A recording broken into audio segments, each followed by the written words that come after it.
इसी प्रकार से महाराज श्री के श्रीमुख से कथा प्रसंगों का निरंतर आनंद लेने के लिए पूज्य श्री के आधिकारिक YouTube चैनल को जरूर सब्सक्राइब करें और बेल आइकन को दबा दें।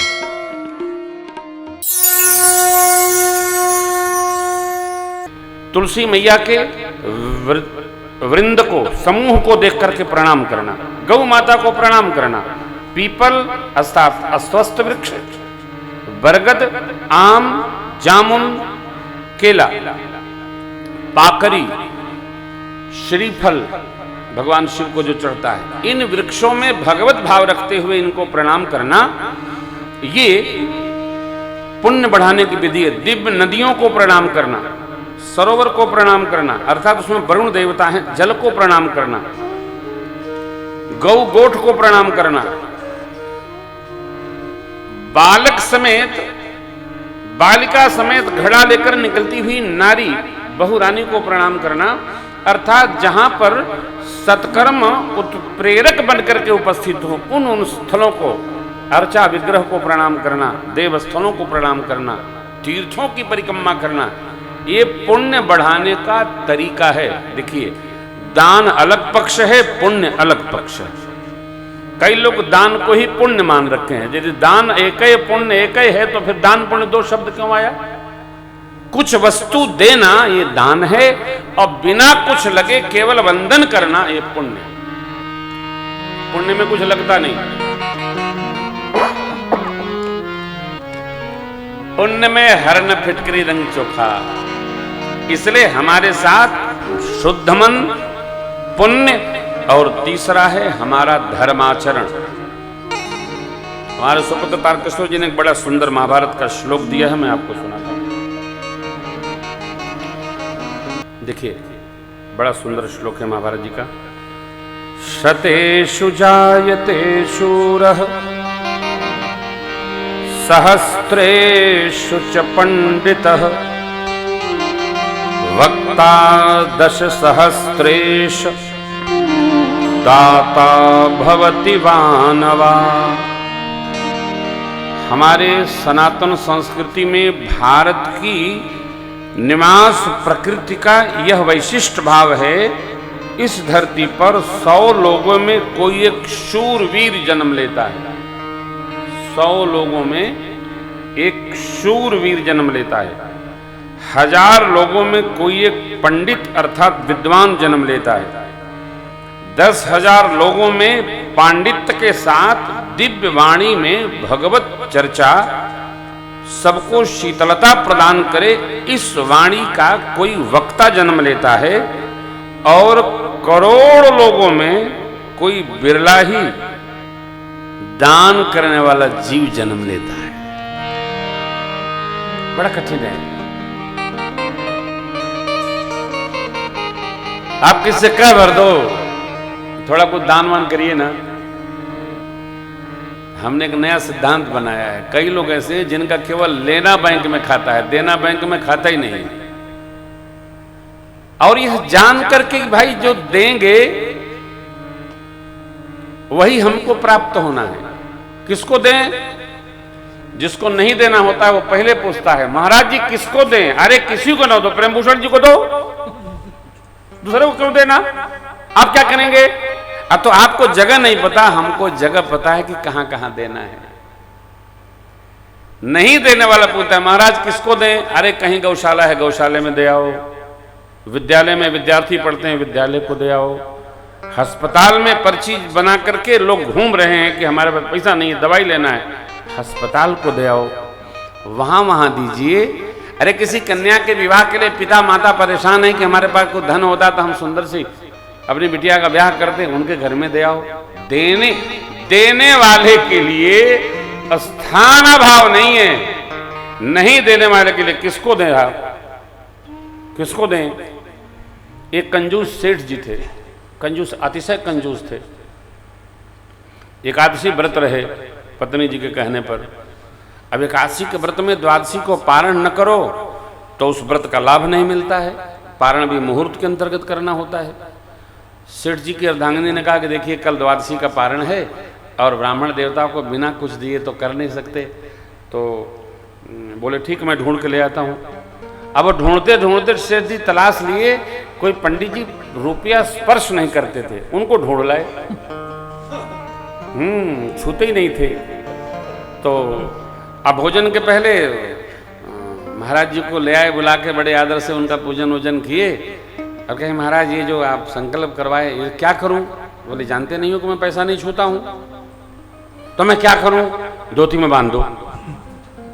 क्योंकि पंडित जी उनसे भी ज्यादा समझदार निकले कि वो जानते थे कि ये नहीं लेंगे तो देगा ही नहीं और इसका नुकसान हो जाएगा। आदमी का स्वभाव इतना विचित्र है, सावधान, दान करने से बढ़ता है। कोई किसी को पता ना हो, अरे भैया ऐसा कोई नहीं है जिसको ये नहीं पता कि छोटा सा बच्चा भी जानता है कि कोई सामान मिलेगा तो कहां रखना है, तो मुंह में रखना है। छोटा बच्चा जानता है सामान रखना है, तो मिलना है तो मुंह में रखना है। माताएं जानती है रुपया मिलना है तो क्या करना है, लॉकर में डाल देना है, खर्चना नहीं है। नोटबंदी के समय में सबसे ज्यादा माताएं परेशान थी, कहीं गेहूं में रखी हैं, कहीं चावल में रखी हैं, कहीं कोठली में रखी है, कहीं कहीं रखी हैं। आदमी बेचारा तो कुछ नहीं रखा, वो तो आनंद में है। लेकिन माता लोग मर्यादा निर्वाह करने के लिए सब जगह फैला के रखी हैं। जिसके घर में कुछ नहीं, हमारे मित्र हैं गांव में रहते हैं, उनकी माता जी के पास 14,000 रुपया निकले। वो एकदम पढ़ी लिखी नहीं है माता जी, गांव में ठेठ रहती हैं, वो भी गई कोठली में रखी थी, भूसा में रखी थी, कहाँ कहाँ रखी थी, छिपा छिपा रखी थी। होली दिवाली के उत्सव में बेटी बहन कोई आएगी उसको देने के काम आएगा। ये हमारा संस्कार है। देने वाले को कोई समझाने की आवश्यकता नहीं है। करोड़ों में एक दातार पैदा होता है। अस्तु, हमको देने का अभ्यास करना चाहिए, जीवन में पुण्य करना चाहिए। प्रणाम मात्र से पुण्य होता है। व्यवहार जीवन में कर्म हमारे ऐसे हों कि हमारे मन में अशुद्धता आवे नहीं, हमारा मन शुद्ध बना रहे। शुद्ध मन ही हमको जन्म जन्मांतर साथ में रहता है। मन का निवास प्राण में है, क्योंकि जब प्राण निकल जाता है तो मन भी साथ में निकल जाता है। अस्तु प्राण वायु का नित्य पान करते हुए इसको पुष्ट करना चाहिए, शुद्ध चिंतन करना चाहिए, मनोरथ को संभाल कर रखना चाहिए, अन्यथा चिंतन भी नहीं करना चाहिए। कर्म कभी बिगाड़ना नहीं चाहिए, असन कभी उत्पात का नहीं करना चाहिए। असन और व्यसन जिसका व्यवस्थित रहा उस मनुष्य का जीवन सर्वकाल पुण्यकामी रहेगा, वो पुण्यशाली रहेगा। हम आप अवस्था के अनुसार यदि घर के मुखिया हैं तो मुखिया को मुखिया की भांति कैसे रहना, परमात्मा ने जैसा कहा, मुखिया मुख सोचा खान पान कहूँ पाले पोषै सकल अंग तुलसी सहित भी। मुख जैसा हमारा व्यवहार हो, बिना चाहत के सबको लाभ मिले, बिना कामना के, बिना मन में बहुत संकल्प उधारे, सबको सहज भाव से प्रेम करें, सबको स्नेह दें, स्नेह मिले इसकी अपेक्षा न करते हुए सबको स्नेह दें, सब में ममता बांटें। सब में जब ममता बांटेंगे सब हमको स्नेह करेंगे, सब हम में प्रेम रखेंगे। यह प्रेम हमारा और दृढ़ता को प्राप्त हो, भगवान से हमारी प्रार्थना है। शरीर एक प्रयोगशाला है, कभी कभी इसका भी चिंतन करते रहना चाहिए। शरीर को आयुर्वेद ने कहा शरीरम व्याधि मंदिरम, ना उपनिषद कहता है शरीर माध्यम खलु धर्म साधनम। शरीर पुराना से पुराना व्यवहार ये कहता है शरीर ही धर्म साधन का एक माध्यम है। बिना शरीर के धर्म साधन नहीं हो सकता।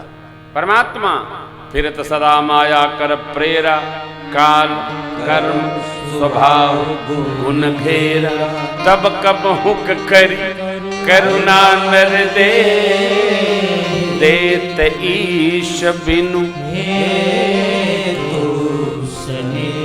भगवान ने कृपा करके शरीर दिया है, धर्म साधन का ये माध्यम है। हम आप जीवन में धर्म साधन करें, क्योंकि जीते जी भी और मरने के बाद भी केवल धर्म परमात्मा ही अपने साथ रहते हैं। इसीलिए हम धर्म भवन में रहते हैं, क्योंकि धर्म परमात्मा हमारे संग है। हमको इसका स्मरण बना रहे।